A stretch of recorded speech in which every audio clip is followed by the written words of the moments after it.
এসার তুমি ধন্য এটা বুঝাবার জন্য। যেই ছেলে স্ত্রীর কথা শুনে মা বাবাকে অনাথ আশ্রমে দিয়ে এসেছিল, সেই ছেলে আজ 2025-এ মা বাবার 2002-এর ভোটার লিস্টের তালিকা খুঁজে বেড়াচ্ছে।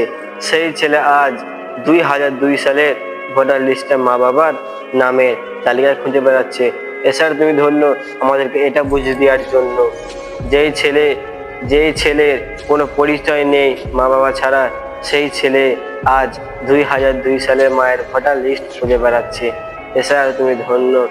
2025-এ কিছু ভালো হোক বা না হোক, এটা ইনশাল্লাহ খুব ভালো হয়েছে। যেই ছেলে মাকে অনাথ আশ্রমে দিয়ে এসেছিল স্ত্রীর কথা শুনে, সেই ছেলে আজ নিজের জান বাঁচানোর জন্য 2002 সালে মায়ের ভোটার লিস্ট খুঁজে বেড়াচ্ছে। এটা প্রমাণ হয়ে গেল মা বাবা ছাড়া দুনিয়া অচল। এছাড়া তুমি ধন্য।